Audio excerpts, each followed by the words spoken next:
Bismillahirrahmanirrahim. Assalamualaikum warahmatullahi wabarakatuh.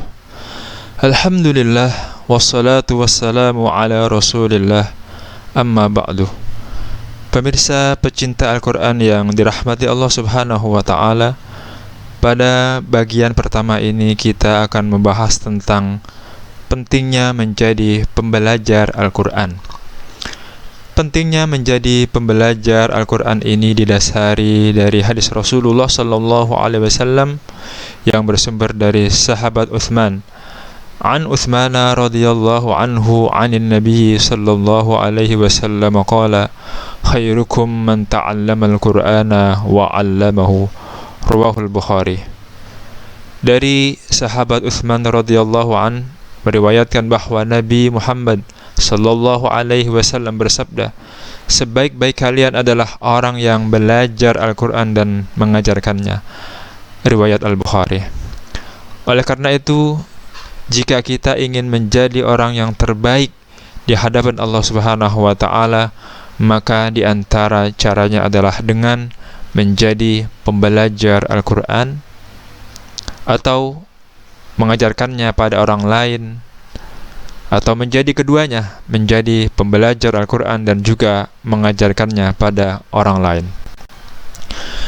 Pertama, menjadi pembelajar Al-Quran yaitu bagaimana kita bisa membacanya dengan baik dan benar melalui ilmu tajwid, meliputi makharijul huruf dan sifatul huruf.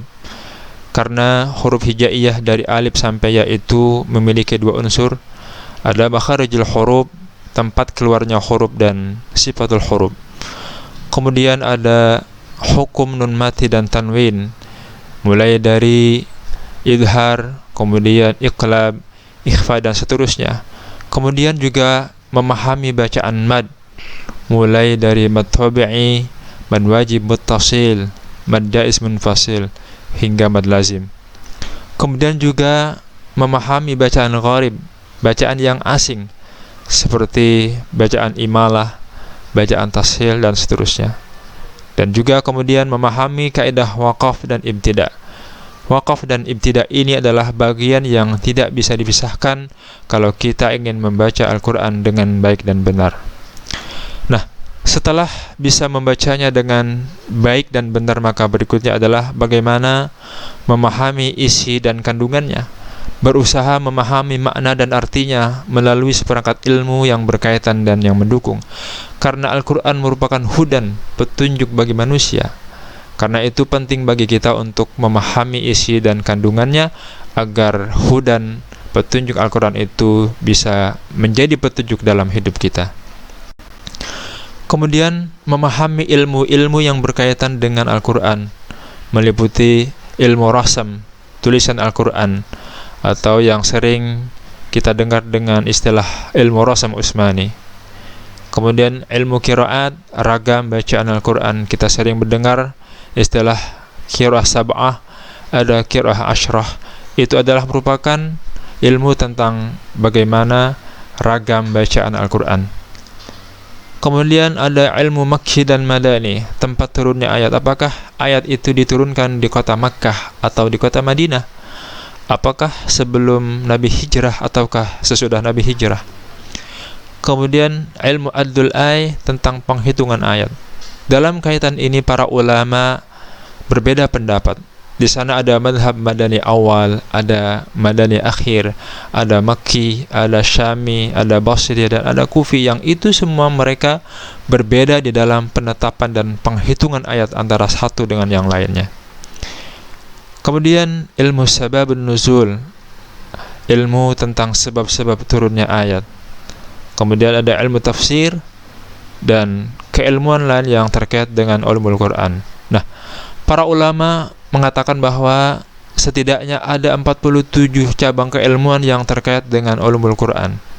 Imam Suyuti bahkan dalam catatannya mengatakan bahwa ada 80 keilmuan yang terkait dengan ulumul Quran, yang kalau seandainya seseorang itu mencoba mengkaji satu ilmu saja, maka umurnya tidak akan pernah cukup untuk mempelajari ilmu tersebut. Kemudian mengajarkan Al-Quran. Ajarkanlah Al-Quran itu kepada orang terdekat, kepada suami, kepada istri, kepada anak, kepada kerabat, kepada teman, kepada orang-orang terdekat kita. Nah, untuk mengajarkan Al-Quran ini, seseorang tidak perlu menguasai semuanya, mengerti semuanya. Ajarkanlah apa yang kita bisa dari Al-Quran. Kalau misalnya kita hanya bisa mengerti Iqra, maka ajarkanlah itu kepada orang lain. Mudah-mudahan itu bisa membantu orang lain dan menjadi jariyah kita ketika menghadap Allah Subhanahu wa taala. Kemudian berikutnya mengajarkan isi dan kandungannya. Al-Quran sebagai petunjuk, sebagai hudan, penting untuk kita jelaskan kepada orang lain agar fungsi Al-Quran sebagai petunjuk itu benar-benar menjadi petunjuk bagi manusia dan juga kepada kita. Kemudian mengajarkan ilmu-ilmu yang berkaitan dengan Al-Quran seperti yang sudah kita jelaskan tadi. Nah, kiat menjadi pembelajar Al-Quran. Yang pertama adalah belajar membacanya dengan baik dan benar secara langsung dengan guru, dengan metode talaqi musyafahah, bertemu langsung. Dan inilah yang paling utama, karena dengan talaqi ini seseorang bisa akan menyerap ilmu dari gurunya, misalnya bagaimana mengucapkan huruf ba, ta, dan seterusnya, bagaimana misalnya juga mengucapkan ikhfa, bagaimana membaca imala, bagaimana membaca tasil, itu bisa dijelaskan dengan baik dengan metode talaqi musyafahah. Kemudian mempelajarinya melalui kitab dan buku yang mengkaji tentang bagaimana cara membaca Al-Quran yang baik dan benar. Bisa juga melalui media daring internet dalam berbagai bentuk seperti YouTube dan media sosial lainnya. Kemudian menjadi pembelajar Al-Quran juga bisa dilakukan dengan cara mengajarkan Al-Quran kepada orang lain, karena secara tidak langsung orang yang mengajar pada dasarnya juga sedang mempelajari kitab suci tersebut. Dan ikuti channel pencinta Al-Quran ini dan niatkan diri untuk menjadi pembelajar Al-Quran. Mudah-mudahan ikuti terus video pada channel pencinta Al-Quran ini. Semoga kita termasuk dalam kategori orang-orang yang terbaik sebagaimana dijelaskan dalam hadis sahih riwayat Imam Bukhari. Amin ya rabbal alamin. Terima kasih. Wassalamualaikum warahmatullahi wabarakatuh.